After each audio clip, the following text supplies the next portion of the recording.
நீங்க எதை என்ஜாய் பண்றீங்களோ அதை பண்ணுங்க. பார்க்குக்கு போகணும், பால்கனியில வந்து வெளி உலகத்தை பார்க்கணும். Please get out.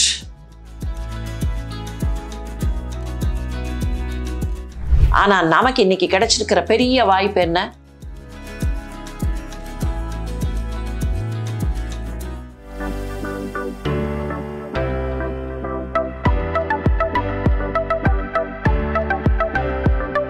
பூங்காற்று நேயர்களுக்கு வணக்கம்.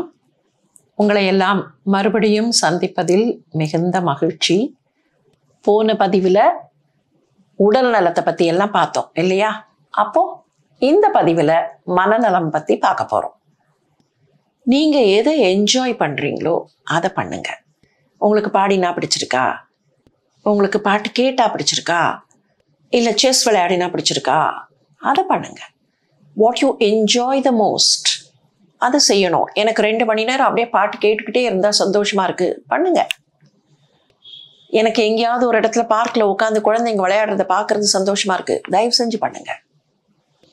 இப்போ இதுக்கு அடுத்தது என்ன? வரிசையா கணக்கு போட்டுட்டே வரீங்களா?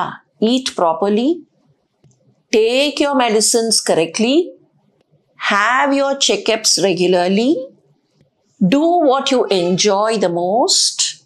நவ் 5th ஒன் என்ன? பார்க்கில் போய் உட்காந்துட்டு குழந்தைங்கள வேடிக்கை பார்க்க பிடிச்சிருக்குன்னா போய் வேடிக்கை பார்க்கலாம். அப்படிங்கும்போது என்ன, கொஞ்சம் வெளியில போகணும். எக்ஸ்டர்னல் காத்து, அந்த காத்து நமக்கு படணும்.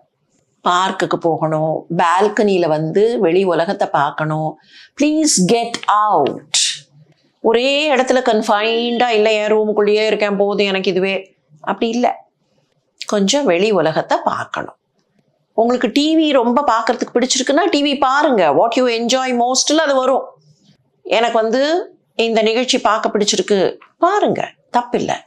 ஆனால் அது மட்டும் இல்லாம கொஞ்சம் வெளியில வந்து பக்கத்துல இருக்கிற பார்க்குக்கு போறது, இல்லை பக்கத்து வீட்டில் ஏதாவது அவங்களுக்கு உதவி தேவைப்பட்டா செய்யறது.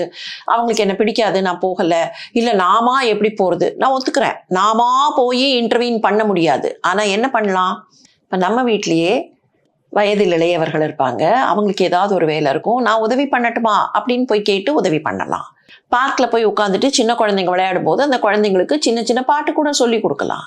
You must get out first. அப்புறம் வழி கண்டுபிடிச்சிடலாம். நம்ம முதல்ல வெளியில வந்துட்டோம்னா நிறைய வழி கிடைச்சிடும். எப்படி மற்றவங்களுக்கு உதவி பண்றது, எப்படி மற்றவங்களோட சிரிச்சுக்கிட்டு இருக்கிறது, அப்போ லைக் பண்ணுவாங்க அவங்க.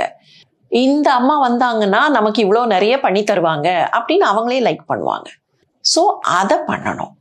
ரொம்ப முக்கியமாக தெரிஞ்சுக்கோங்க, இந்த வெளியிலேருந்து காத்து படும்போது நம்ம கொஞ்சம் மகிழ்ச்சியாக இருக்கும்போது நம்முடைய நோய் எதிர்ப்பு சக்தி அதிகப்படுகிறது.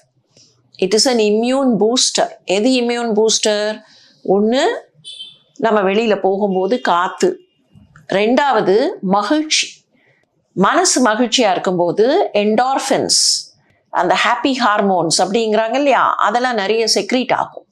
அந்த ஹாப்பி ஹார்மோன் நிறைய செக்ரீட் ஆகும்போது அது இம்யூனிட்டியை அதிகப்படுத்தும். அதனால அதை பண்ணணும். சின்ன வயசுல ஒரு குழந்தையா இருக்கும்போது உங்களுக்கு என்னெல்லாம் பிடிச்சிருந்ததோ, எனக்கு கிட்டார் வாசிக்கிறது பிடிக்கும், எனக்கு வந்து ட்ரேட் கேம் விளையாடுறது பிடிக்கும், பண்ணுங்க. இப்போ ஃப்ரெண்ட்ஸ், திருப்பியும் அந்த ஃப்ரெண்ட்ஸோட ரீஎஸ்டாப்ளிஷ் பண்ணி, ரொம்ப ஈஸிங்க. இப்பெல்லாம் 30 வருஷத்துக்கு முன்னால நம்ம அம்மாவோ இல்லை அதுக்கு முன்னால நம்ம பாட்டியோ எல்லாம் இவ்வளவு ஈஸியாக ரீகனெக்ட் பண்ண முடியாது. இன்னைக்கு உங்களுக்கும் எனக்கும் அந்த வாய்ப்பு இருக்கு. சோஷியல் மீடியா ரொம்ப ஈஸியாக அவைலபிளாக இருக்கு. அந்த காலத்தில் ஒரு கிராமத்தில் இருக்கிற பாட்டி அவங்களோட சிஸ்டர் இன்னொரு கிராமத்தில் இருப்பாங்க, அவங்களால கான்டாக்ட் கூட பண்ண முடியாது. ஆனால் நமக்கு இன்னைக்கு கிடைச்சிருக்கிற பெரிய வாய்ப்பு என்ன? ரொம்ப ஈஸியாக இந்த சின்ன பெட்டியில் நம்ம என்டையர் உலகத்தை கையில் பார்க்குறோம் இல்லையா? சோஷியல் மீடியாவை யூஸ் பண்ணி நம்ம ஃப்ரெண்ட்ஸோட கான்டாக்ட் வச்சுக்கிட்டு அந்த ஃப்ரெண்ட்ஸோட சில விஷயங்களை பகிர்ந்துக்கும் போது மனசு சந்தோஷமா இருக்கும். அது உடல் சந்தோஷத்தையும் உடல் ஆரோக்கியத்தையும் அதிகப்படுத்தும். ஓகே, இதெல்லாம் பண்ணுவீங்களா? ரொம்ப சிம்பிள் தான் இல்லை? பண்ணிடலாம் தானே? கண்டிப்பாக பண்ணலாம். பூங்காற்று இது நாளைய நல்வாழ்விற்கான வழிகாட்டு.